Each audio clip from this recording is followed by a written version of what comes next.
BG Fan TV, bonsoir à tous, bonsoir à toi Young Steph. Premier trophée post-confinement. Qu'as-tu pensé de la prestation de tes Parisiens ce soir? Bonsoir à tous. Ben écoute, comment dire, je suis content. Et d'un autre côté, je suis un peu déçu. C'est-à-dire que j'ai un sentiment assez mitigé par rapport à cette finale. Donc d'un côté, je suis content parce que voilà, on a déjà joué maintes et maintes finales depuis que, enfin voilà. Et j'ai toujours dit sur la chaîne que quand on joue en finale, ben une finale ça se joue pas, ça se gagne. Donc l'essentiel a été fait, victoire 1-0, un score à l'italienne. Voilà, on joue bientôt l'Atalanta, donc pardonne-moi le jeu de mots. Donc ouais, content, l'essentiel est fait, on s'impose, troisième trophée de la saison, voilà. Mais d'un autre côté, je suis un peu déçu parce que je pense qu'on aurait pu montrer des phases de jeu un peu plus intéressantes si on n'était pas tombé sur une équipe de boucher en face, l'AS Saint-Etienne qui n'apprend pas de ses erreurs du passé, hein, c'est-à-dire qu'avant le confinement on les joue deux fois on leur met des roustes, deux fois ils finissent à 10 voire à 9. Donc ce soir au bout de 30 minutes on a un Loïc Perrin qui nous découpe Kylian Mbappé. Donc Kylian Mbappé là c'est la cheville, apparemment ça serait ligamentaire, donc ça c'est 3 semaines, sachant qu'on joue l'Atalanta dans 3 semaines. Quid de Mbappé, on va voir, peut-être demain des examens, peut-être lundi, on verra.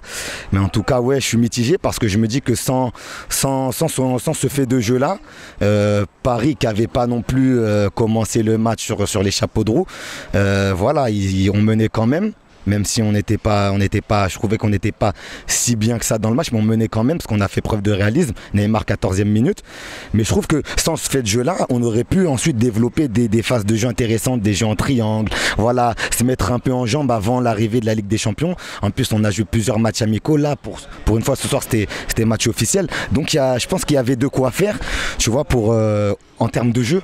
C'est clair qu'il y a eu deux visages, voilà. Donc avant la blessure et après. Je voulais parler des individualités directement et commencer par Michel Bakker, notamment qui a eu sa chance. Donc je crois que c'était quasiment sa première titularisation en finale avec le Paris Saint-Germain. Qu'as-tu pensé de ce joueur? Déjà sur les matchs amicaux, il m'avait pas si emballé que ça. Voilà, je trouve que techniquement, je trouve qu'il est assez limité par rapport à ses deux autres concurrents, dont un qui est déjà lui-même pas fameux, hein, Lévin. Donc ouais, on va dire que dans la hiérarchie, il est 3e sur le poste. Donc il fait ce qu'il peut, hein. Il y a ce renversement de jeu.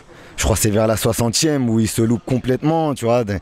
Voilà, ça se voit que le gars c'est un centre de Neymar. On voit que le mec n'est pas un crack, tu vois. C'est là que t'es vite fixé sur le garçon, donc voilà, il a fait ce qu'il pouvait et il a joué en finale pour nous, voilà. Il a jusqu'ici cette saison, il aura dépanné, que ce soit en coupe ou même voilà, ce soir en finale de coupe, donc on va pas l'incriminer plus que ça. Mais on va terminer sur ton meilleur Parisien ce soir. Ouais, meilleur Parisien. J'en vois même pas. Par contre, je vois des Parisiens ce soir qui m'ont fait un peu peur, un peu froid dans le dos. Alors, on va me dire ouais que je suis peut-être un peu trop exigeant, que ça reprend à peine, en tout cas pour nous et le foot français. Mais ce soir, j'ai vu 4 garçons qui m'ont pas fait kiffer. Tu vois, ils m'ont fait bondir de mon siège, mais pas de manière positive. Alors ces garçons-là seront, je vais te les dire dans un ordre qui est même pas juste. Du coup il y a Marquinhos sur les 20 premières minutes, j'ai trouvé très très fébrile, des fautes d'inattention, il laisse filer dans son dos ses vis-à-vis, etc. Après il y a Sarabia, son entrée, je trouve qu'au niveau de son apport, beaucoup de centres à ras de terre, beaucoup de mauvais choix. On a Di Maria aussi, que j'ai pas trop kiffé sa partition ce soir. Et puis le dernier, fait partie de mes chouchous, mais là ce soir, par rapport à ce qu'il avait montré déjà avant le confinement, ça laisse pas présager forcément du bon, mais Mauro Icardi. Alors là, on sent que le garçon, il est un peu empoté, tu vois. C'est le retour. Ouais, je crois qu'il a un peu trop mangé là pendant le confinement avec Vanda et les enfants. Du coup, ouais, va falloir qu'il passe un peu sur le tapis de course parce que là, le gars n'avance plus.